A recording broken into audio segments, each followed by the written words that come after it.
Everybody asking how we doing, say we good. Don't need no one to tell me how to live just like they would. It ain't their business, but they in it, I don't know why. Revolved around my life after I found another.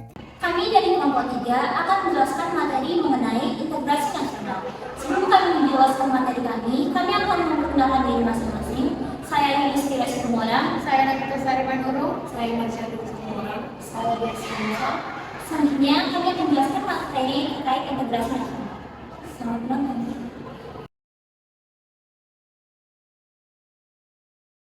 Materi yang pertama tentang pengertian integrasi nasional. Istilah integrasi nasional dalam bahasa Inggris adalah national integration. Integration berarti kesempurnaan atau keseluruhan. Kata ini berasal dari bahasa Latin, yaitu integer, yang berarti utuh atau menyeluruh. Berdasarkan arti etimologisnya, integrasi dapat diartikan sebagai pembaruan hingga menjadi kesatuan yang utuh atau bulat. Nation adalah bangsa sebagai bentuk persekutuan dari orang-orang yang berbeda latar belakangnya, namun dalam satu wilayah atau di bawah suatu kekuasaan politik, menurut Nurwadani tahun 2016. Jadi integrasi nasional adalah upaya menyatukan seluruh unsur suatu bangsa dengan pemerintah dan wilayahnya untuk mengintegrasikan, yang berarti untuk membuat atau menyempurnakan dengan jalan menyatukan unsur-unsur yang semula terpisah-pisah. Myron Weiner membedakan 5 tipe integrasi, yaitu yang pertama integrasi bangsa, yaitu menuju pada proses penyatuan berbagai kelompok budaya dan sosial dalam suatu kesatuan wilayah dan dalam suatu pembentukan identitas nasional. Yang kedua integrasi wilayah, yaitu menuju pada masalah pembentukan wewenang kekuasaan nasional pada pusat di atas unit-unit sosial yang lebih kecil yang beranggotakan kelompok-kelompok sosial budaya masyarakat tertentu. Yang ketiga ada integrasi nilai, yaitu menunjuk pada adanya konsensus atau kesepakatan terhadap nilai yang minimum yang diperlukan atau memeliharanya dalam tertib sosial.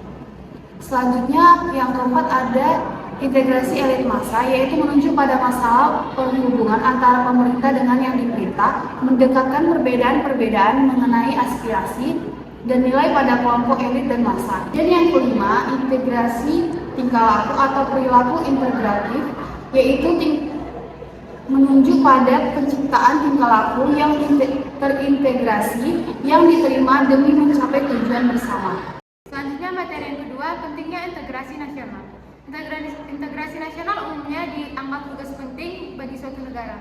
Sebab menurut Myron Weiner, dalam negara merdeka, faktor pemerintah yang kebebasannya tujuan negara hanya akan dapat dicapai apabila terdapat suatu bangsa atau pemerintah mampu menggerakkan dan mengarahkan seluruh potensi masyarakat agar mau bekerja dan bersatu dalam kerja bakti.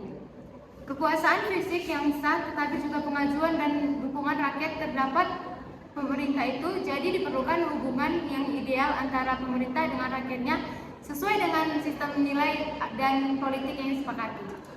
Integrasi nasional juga penting untuk diwujudkan dalam kehidupan masyarakat, karena Indonesia merupakan negara yang masih berkembang atau dapat dikatakan negara yang masih mencari jati dirinya.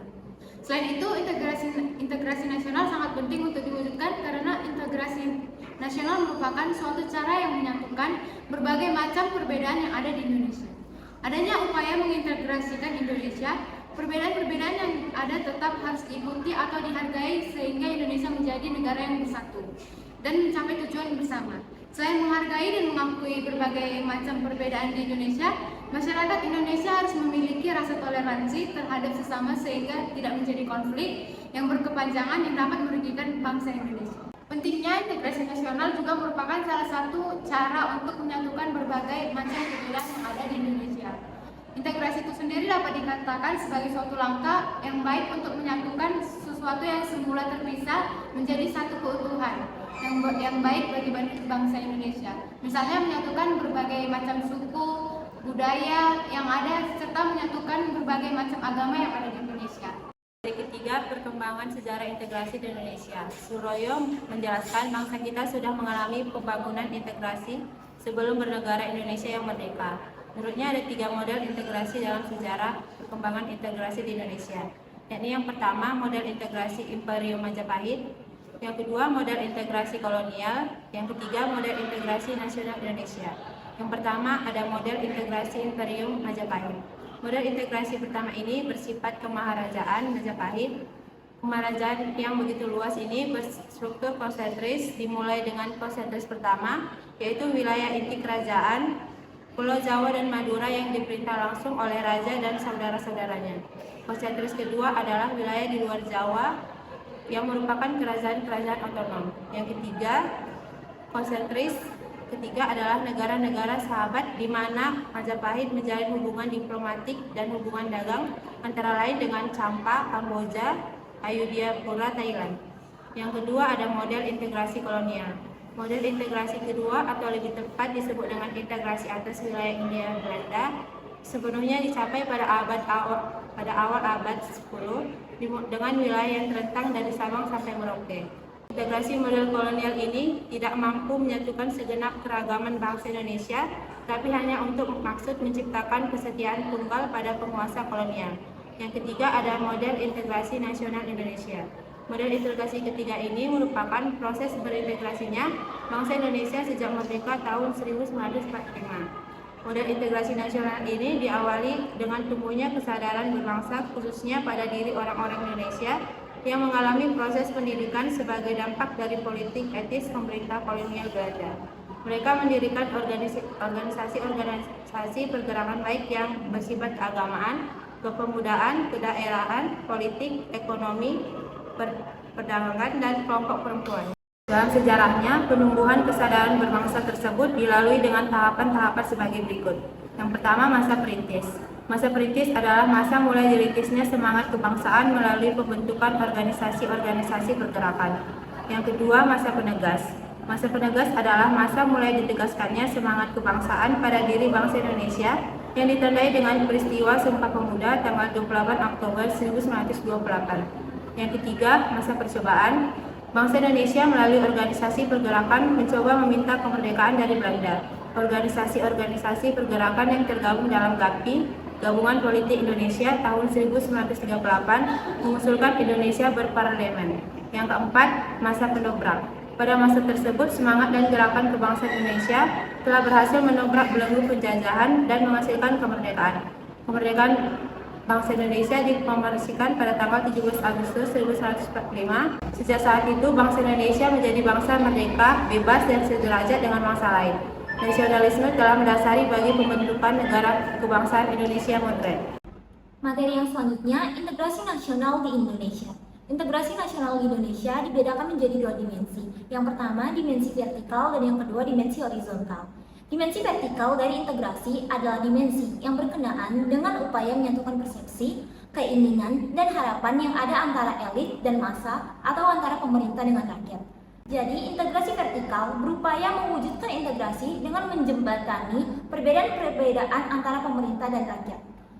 Integrasi nasional dalam dimensi yang demikian biasa disebut dengan integrasi politik.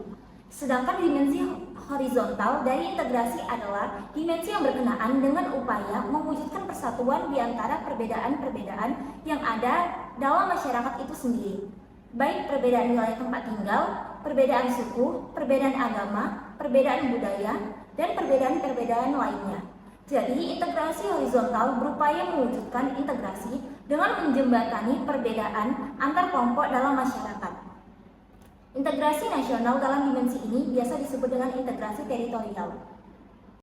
Kemudian, dalam upaya mewujudkan dimensi integrasi nasional, Indonesia menghadapi beberapa tantangan dalam kedua dimensi. Untuk dimensi horizontal, terdapat tantangan yang berkenaan dengan perbedaan horizontal yang berakar pada perbedaan suku, agama, ras, dan geografi.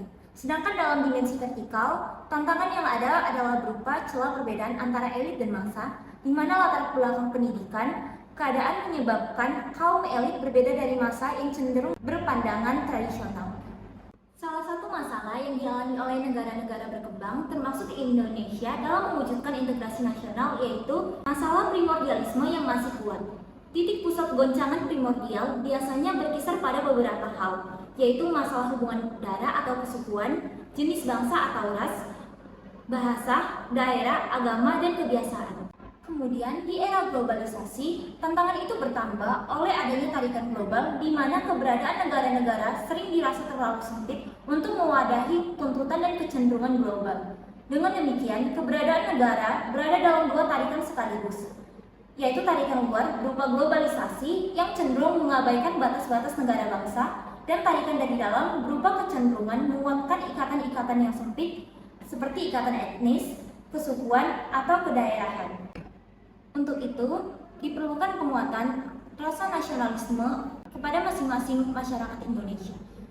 Nasionalisme sebagai karakter bangsa tetap diperlukan di era Indonesia merdeka sebagai kekuatan untuk menjaga eksistensi sekaligus mewujudkan taraf peradaban yang luhur, kekuatan yang tangguh, dan mencapai negara-negara yang besar. Sekian pemaparan materi dari kelompok kami mengenai integrasi nasional. Semoga bermanfaat. Terima kasih. Everybody asking how we doing, say we good. Don't need no one to tell me how to